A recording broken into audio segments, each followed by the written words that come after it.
And we are delighted. There's the wave again. Like I love it. Will you do it every time? Okay. Every time we see you on TV? Okay. It might not be appropriate. No, not from the Carrick trial. No, definitely not. Steve Crump, who has been doing an excellent job covering the Carrick trial for us here at WBTV, is here to talk about the other side of his life.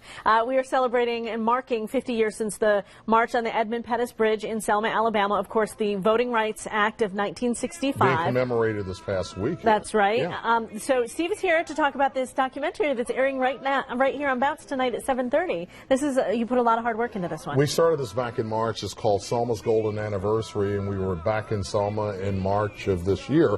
And there were a number of people, even some folks from Charlotte, that we ran into. But the thing about it is, the significance is the fact that you had the nation's first African-American president right at that very spot where we're seeing people that were beaten back in March of 1965 to talk about the progress and some of the political gains that have been made here in the U.S. So we look at that. We also look at some of the challenges that's faced by Selma as a community, and at the same time where we are now, and especially the significance because, you know, we have that voting rights lawsuit that's happening in Winston-Salem right now. So the timing of this and the significance is actually pretty good. Yeah, talk about that progress that you saw, or lack if there wasn't enough. I mean, what's the sense in Selma today as opposed to 50 years ago? Well, there we have President Obama, and it was interesting being on Selma's main street there while all that was happening. There were tens of thousands of people. But the reality is you had Reverend William Barber, who founded Moral Mondays. He was there. So there were some local connections to this national event that was happening in Selma, Alabama back in March of this year. And for you to be there personally, what's that like for you? I know it's not the first time you've been No. I was in Selma. I did a 40th piece 10 years ago, and you may remember there was an effort that was carried out on Bounce Television with the Raycom station. So,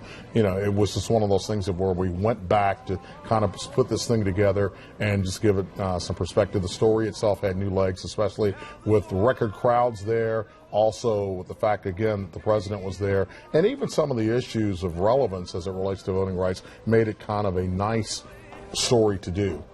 So we were able to put a little ribbon on it and blend all those elements. So many of our viewers see you covering the news of the day every day. They might not realize that you have this other side where you've done so many of these documentaries. What is it about doing these that sort of fills your soul a little bit? Well, in many respects, on a typical day, we get a minute 30, to tell a story. But in something like this, you're able to spend weeks and months at a time. You're able to travel to places. You're able to interview a number of historic figures. Tonight, you'll hear from Georgia Congressman John Lewis. You'll hear from former Atlanta Mayor Andrew Young, and even some of the people that were beaten on the bridge on that day in 1965. Well, I cannot let you leave the studio without talking about what you did this past weekend. You were in Minneapolis, Minnesota. With Christine Nelson, who I last saw at a Prince concert. Uh-oh. That's why she's not here this morning. Uh-oh. We Yeah. may never get her back. It was 2 in the morning. It's the last time I saw her.